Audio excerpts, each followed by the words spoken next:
नाज़रीन, एक तो बहुत बड़ी खबर जो जनरल साहब ने मैं उसे रीकैप कर दूँ और उसको री एम्फेसाइज कर दूँ, अंडरलाइन कर दूँ कि ट्रंप ने फ़ोन किया और दरख्वास्त की कतर के वज़ीर-ए-आज़म से कि हमारी सुलह करवा दो, which is a clear indication कि यह जंग जीता कौन और हारा कौन। सर, मैं अब एक और बड़े वाइटल क्वेश्चन की तरफ आता हूँ। एक जो साबिक सदर उनकी एक आई रशिया के, उनकी ट्वीट आई कि any friend can provide Iran with nukes, ये बात, और इसका रिस्पांस भी दिया उन्होंने। आप क्या समझते हैं कि इस जंग की शक्ल में या इसके बाद क्या ये दोबारा जो जंग है या ये जो दौड़ है न्यूक्स के लिए ये मज़ीद तेज़ नहीं हो जाएगी? और ये भी कहा जा रहा है कि ईरान के जो एसेट्स का कुछ भी नहीं बिगड़ा। How do you see it unfolding? Very wise comment जनाब काजी साहब। पहली बात तो ये है जी कि ईरान के जो एसेट्स हैं, जहाँ तक ईरान के जो न्यूक्लियर साइट्स के डिस्ट्रक्शन है, स्पेशली फर्दो जो सबसे ज़्यादा अहम थी और जो बहुत डीप थी, जिसके ऊपर अभी B-2 बॉम्बर से हमला किया गया है, उसमें डैमेज तो अपेरेंटली लगता है काफ़ी हुए हैं। कंप्लीट डिस्ट्रक्शन शायद नहीं हुई है, क्योंकि उसके बाद जो इजराइल ने उसके ऊपर हमले किए हैं वो एक इंडिकेशन थी कि उसको फर्दर वो कोशिश कर रहे थे कि डिस्ट्रॉय हो जाए। अभी असेसमेंट ऑफ द डैमेज के कितना डैमेज हुआ है ये अभी इसमें टाइम लगेगा, और अगर इंटरनेशनल एटॉमिक एनर्जी एजेंसी को इजाज़त मिलती है वहाँ की इंस्पेक्शंस की तो फिर पता चलेगा। सेकंड चीज़ ये है कि एक चीज़ जो सबको पता चली वो ये है कि उनके पास इनरिच्ड अगर यूरेनियम था तो उन्होंने वहाँ से मूव कर लिया, और लोग भी वहाँ से मूव कर लिए थे, बिकॉज दे वर एक्सपेक्टिंग कि ये हमला होना है हमारे ऊपर। अभी आते हैं न्यूक्स की दौड़ की तरफ, जो आपने बात की, बड़ा एक वाइज बात की है आपने। अगर ओवरऑल वर्ल्ड में सिक्योरिटी का सेंस हो और कोई ऑर्डर का सेंस हो, जैसे ये दावा किया जाता है रूल्स बेस्ड वर्ल्ड ऑर्डर अगर एक्चुअली हो, फिर तो इनसिक्योरिटी का सेंस नहीं होगा, इनसिक्योरिटी नहीं होगी, कोई लोगों की परसूट जो है मिलिट्री पावर के लिए और न्यूक्लियर पावर के लिए कम होगी।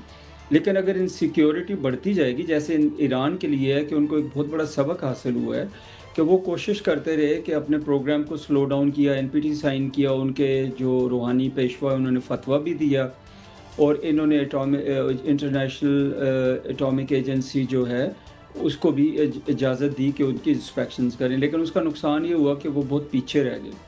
अभी मेरे ख़्याल में कि उनके ऊपर पाबंदियां तो बहुत होंगी, अभी डिपेंड करेगा नेगोशिएशंस कैसे होती हैं, कहाँ तक पहुँचती हैं, ईरान उस बारगेन में कितना ज़्यादा हासिल कर सकता है। दो ये ट्राई करेगा कि स्ट्रॉन्गली कि कम से कम। अच्छा, मैं माफ़ी चाहता हूँ, कम क्योंकि वक्त कम है रज़ा मोहम्मद साहब, मैं एक और बहुत अहम ट्वीट आपको सुनवाना चाहता हूँ। ये साबिक डिप्टी डिफेंस मिनिस्टर हैं और इन्होंने ये कहा, क्योंकि वक्त की कमी की वजह से इस पे अहम, वो कह रहे हैं कि हम अब जो है ईरान के बाद पाकिस्तान का न्यूक जो है उसको डिसमेंट, ये उनकी कोई अब थिंक टैंक है, आजकल किसी यूनिवर्सिटी में पढ़ाते हैं, पहले सियासत में भी रह चुके हैं। How serious we should take it कि क्या they can dare come and dismantle our nukes?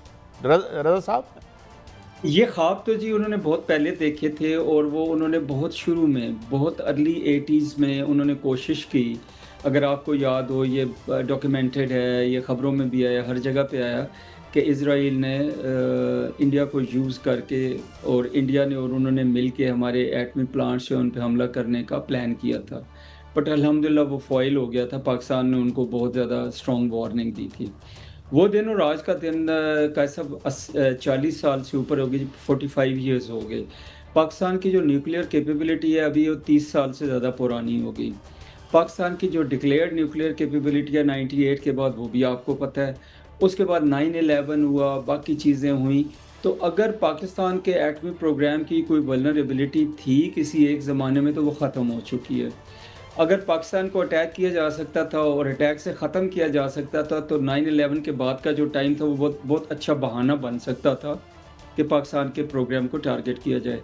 ख्वाहिशें वो करते रहें, दावे वो करते रहें, लेकिन अल्लाह के फजल से मैं आपको इश्योर करता हूँ, जितना मुझे इल्म है, कि हमारा न्यूक्लियर प्रोग्राम जो है बहुत सेफ़ है, बहुत सिक्योर है, फिज़िकली भी और हर लिहाज से। आज तक कभी हमारा न्यूक्लियर प्रोग्राम जो है वो बहुत सेफ है, इसमें कोई शक नहीं। एक गाइडेंस दीजिएगा, जो इजराइल ने ईरान पर हमला किया तो उसका सबसे बड़ा मकसद जो था वो रजीम चेंज था, वो रजीम चेंज करना चाहता था, और अमेरिका का भी यही मकसद था। बल्कि अमेरिका ने बाकायदा तौर पर सदर ट्रंप ने 2 दफ़ा कहा कि रजीम चेंज का उनका इरादा है। कभी उन्होंने कहा कि ये पॉलिटिकल वो इस तरह नहीं कहना चाहिए, लेकिन ऐसा हो तो फिर होना चाहिए। ये तो नहीं हो सका, रजीम चेंज नहीं हो सकी, रजीम तो उनकी मजबूत हुई है। तो क्या आप देख रहे हैं कि इसके बदले में जो हारे हैं जंग नेतन्याहू, और वो दूसरी जानिब जो है वो उनके खिलाफ भी जो ट्रंप है उनके खिलाफ भी मुजाहरे हो रहे हैं, तो इन दोनों मुल्कों के में भी रजीम चेंज होती हुई नज़र आ रही है आपको? सबसे पहले तो जी ईरानियन रजीम चेंज की, और जो आपने पहले बात की थी जो बीच में रह गई कि जी उनके जो ऑब्जेक्टिव्स ऑफ वॉर थे अचीव हुए कि नहीं। उनका अगर ऑब्जेक्टिव था न्यूक्लियर कैपेबिलिटी ख़त्म करना, पार्शली मे बी कुछ साल डिले हो गई। उनका ऑब्जेक्टिव टू चेंज रजीम हासिल नहीं हुआ। उनका ऑब्जेक्टिव के अंदर कोई फूट पड़ जाए ईरान के, वो हासिल नहीं हुआ। तो इसलिए यहाँ पे तो कोई ऐसी पॉसिबिलिटी नहीं है। कमिंग ओवर टू इसराइल और अमेरिका, जहाँ तक अमेरिका है वहाँ पे तो मैं कोई चेंज फ़िलहाल नहीं देखता हूँ, क्योंकि फौरी तौर पे प्रेसिडेंट ट्रंप ने जो मेजर्स लिए हैं, डैमेज कंट्रोल लिया है, उससे शायद उनको फ़ायदा हो जाए। और वहाँ पे तो अभी ये बातें भी हो रही हैं कि जी प्रेसिडेंट ऑफ यूनाइटेड स्टेट्स जो हैं उनकी power to go for the war जो है वो कर्टेल की जाए। इसराइल में एक पॉसिबिलिटी है कि उनका एक जो इनकम्बेंसी है वो बहुत लंबा हो गया है टाइम उनका वहाँ पे। लेकिन ये जो अभी उन्होंने काम इसराइल के और ने कर दिखाया, नेतन्याहू ने अमेरिका की मदद के साथ ईरान के न्यूक्लियर प्लांट्स के ऊपर हमला करना, तो वो जो कौम है वो तो ट्रिगर हैप्पी कौम है। वो ऐसी कौम बन गई हुई है कि जो कि इंसानों को कत्ल करके खुश होती है, सेलिब्रेट करती है। तो वहाँ पे भी मैं कोई चेंज नहीं देखता हूँ। वहाँ पे भी मुझे लगता है कि अभी इस जंग के बाद नेतन्याहू जो है वो कंटिन्यू ही करता नज़र आ रहा है।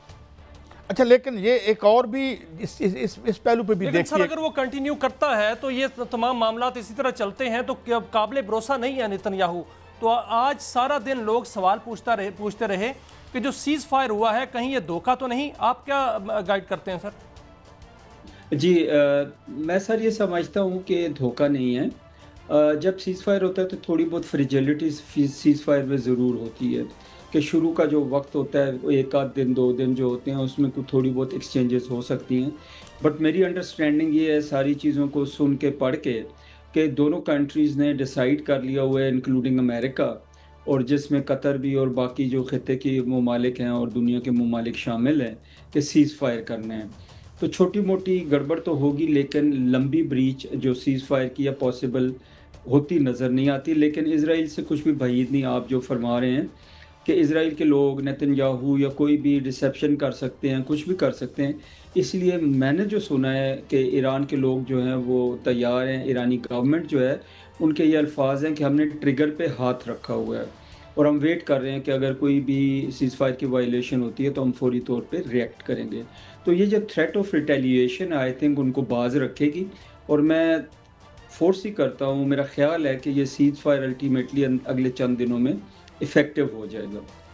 रज़ा साहब ये भी फरमाइए, एक और बड़ा ख़तरा है कि ये ज़ाहिर है मैं जैसे कह चुका हूँ कि वो अब क्या स्केप गोट बनाएगा अगेन इसराइल गज़ा को और जंग, क्योंकि जंग के बगैर तो वो रेलेवेंट नहीं रहता। जंग ख़त्म हुई तो एमरजेंसी के तौर पर जो उसने इम्यूनिटीज़ ले रखी हैं वो जो है वो हट जाएंगी और मसूफ शामिल तफ्तीश होना पड़ेगा उनको। तो ये ख़तरा मौजूद है नेतन्याहू से। बिल्कुल जी, नेतन्याहू के सर पे ये तलवार लटक रही है और लटकती रहेगी जी, नंबर 1। नंबर 2 अभी दूसरी बात है कि क्या वहाँ पे जंग ख़त्म होगी कि नहीं होगी। अगर प्रेसिडेंट ट्रंप जैसे उन्होंने दावा किया था कि वो एंटी वॉर हैं, वो अगर उनकी ख्वाहिश है कि दुनिया में उनकी पजीराई ऐसे सदर अमेरिकन सदर के तौर पे हो कि जो जंगें बंद करवाते हैं, हालांकि अभी ये जो उनका प्रैक्टिकल डेमोन्स्ट्रेशन रहा है वो इसका उल्टा रहा है। और उन्होंने एक लिहाज से अगर देखा जाए तो डिसेप्शन भी की है और डाइवर्जनरी मैनूवर भी किए हैं कि जिसमें ये वो क्या कहते होते हैं, कहा कि जी जंग नहीं होगी, हो गई, हमला नहीं करेंगे, देर से करेंगे, हो गया। तो ये जो ख़तरा है ये तो रहेगा। जो आप नेतन्याहू की बात करते हैं उनकी तरफ से तो ये ख़तरा ज़रूर रहेगा, लेकिन ईरानियन लोग जो हैं वो तैयार हैं। और मेरे ख़्याल में कि जो अभी जो हम बात कर रहे थे प्रेसिडेंट ट्रंप की और गज़ा और पैलेस्टाइन की, मेरे ख्याल में वो कोशिश करेंगे कि जो उन्होंने स्टेटमेंट दिया कि अभी अमन का रास्ता खुला है, वो शायद उनकी ये कोशिश है कि किसी तरह इसराइल को भी मना के तो पैलेस्टाइन के मसले का जल्द साहब एक ब्रेक है। Thank you very much.